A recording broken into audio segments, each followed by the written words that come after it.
les réformes de manière générale, les réformes administratives, mais les réformes de manière générale, dépendent de manière importante d'une acceptation psychologique, en plus de la faisabilité. Très souvent, plus d'une acceptation psychologique. Parce qu'une réforme techniquement bonne, mais psychologiquement mal gérée, ne va pas réussir, aura de la peine à décoller.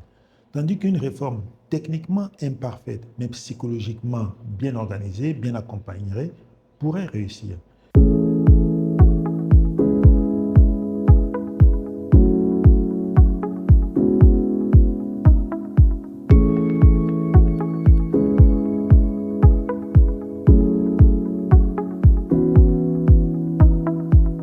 Bonjour et bienvenue dans ce podcast où nous parlons des astuces liées au métier de l'ingénieur conseil, au métier de consultant. Je suis Didier Akoué, je suis directeur du bureau d'études ACA Expertise basé à Yaoundé au Cameroun. Aujourd'hui, nous allons parler d'un problème que certains consultants ignorent euh, et qui n'est pas écrit dans les termes de référence, qui n'est pas budgétisé, mais qui impacte entre 60 et 70% la réussite des réformes qui sont mises en place. Il s'agit de la charge mentale du consultant. Parce que, en réalité, dans le cadre des réformes, tout n'est pas technique, mais l'humain compte vraiment sur beaucoup d'aspects, notamment à cause de la partie stress, anxiété ou fatigue émotionnelle qui peut survenir dans le cadre d'un changement. En réalité, si on ne gère pas la dimension psychologique du changement, il peut y avoir une belle réforme qui techniquement peut être bien, mais au niveau de la mise en place, il peut y avoir un certain nombre de difficultés. Commençons par des chiffres. En 2022, l'Institut psychologique organisationnel de l'Université de Dakar a mené une enquête auprès de 1200 agents sur l'Afrique de l'Ouest. Et cette enquête a révélé que 73% des agents publics affirmaient ressentir de l'anxiété ou de la peur face au changement administratif. 73%, c'est important. Mais la même étude posait aussi une deuxième question, à savoir, est-ce que ces agents jugeaient ces changements nécessaires? Et devinez le résultat.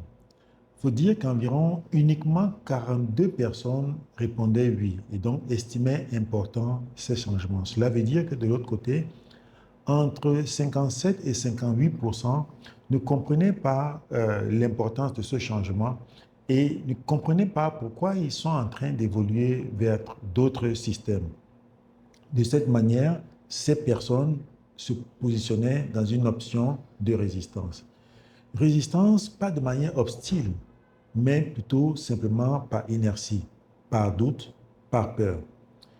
La deuxième réalité qui explique ce chiffre est aussi liée au fait que le changement entraîne des stress. On parle très souvent dans le domaine de l'organisation du change fatigue. C'est la fatigue liée au changement. Plusieurs organisations, lorsqu'elles traversent des réformes, multiples réformes, finissent par produire des agents qui sont émotionnellement épuisés. De manière générale, dans les administrations, il y a beaucoup de changements. Plusieurs réformes sont lancées, soit par le management, soit par les bailleurs. Et plusieurs promesses qui font comprendre que cette fois-ci, c'est différent, ça sera mieux que la dernière fois.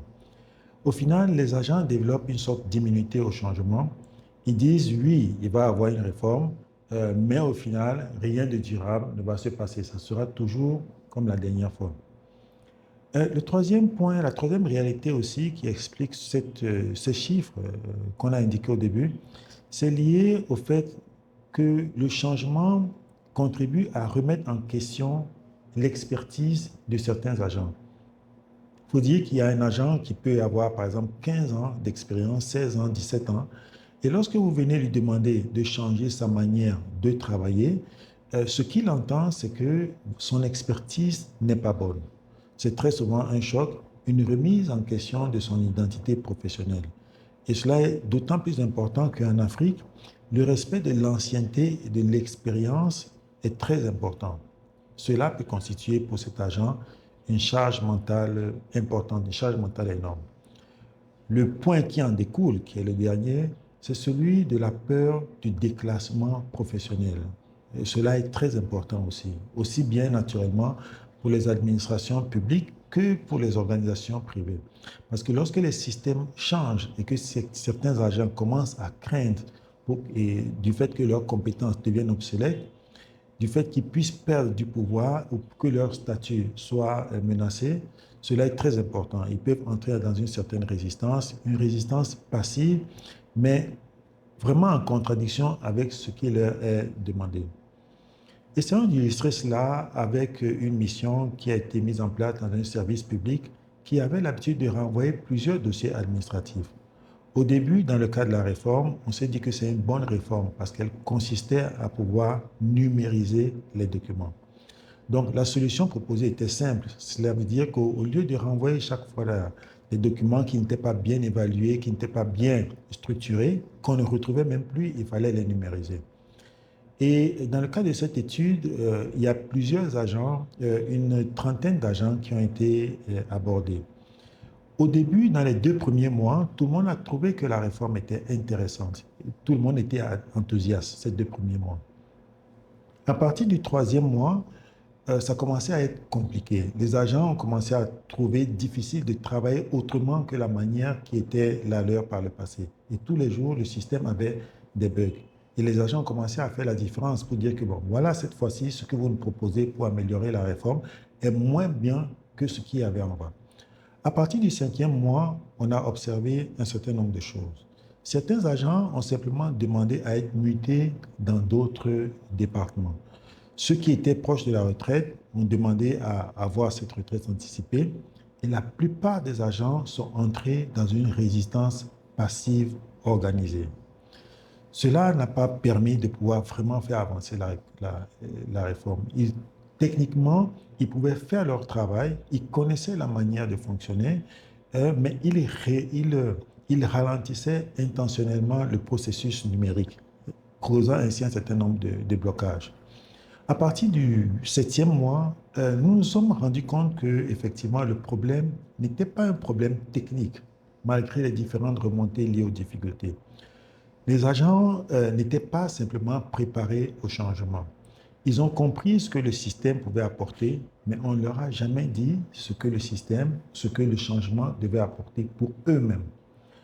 Donc, comme message à retenir sur cet aspect, c'est que les réformes de manière générale, les réformes administratives, mais les réformes de manière générale, dépendent de manière importante d'une acceptation psychologique, en plus de la faisabilité. Très souvent, plus d'une acceptation psychologique. Parce qu'une réforme techniquement bonne, mais psychologiquement mal gérée, ne va pas réussir, aura de la peine à décoller. Tandis qu'une réforme techniquement imparfaite, mais psychologiquement bien organisée, bien accompagnée, pourrait réussir. Les consultants devront bien comprendre. À partir du moment où ils comprennent, ils peuvent accompagner la réforme, ils peuvent accompagner le système.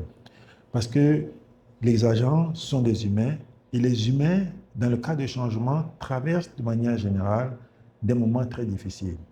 C'est important donc de pouvoir leur montrer rapidement les bénéfices que cela leur apporte, de pouvoir valoriser leur expertise, même si elles ne sont pas forcément utilisées par la suite, pouvoir montrer des manières pour acquérir de nouvelles expertises.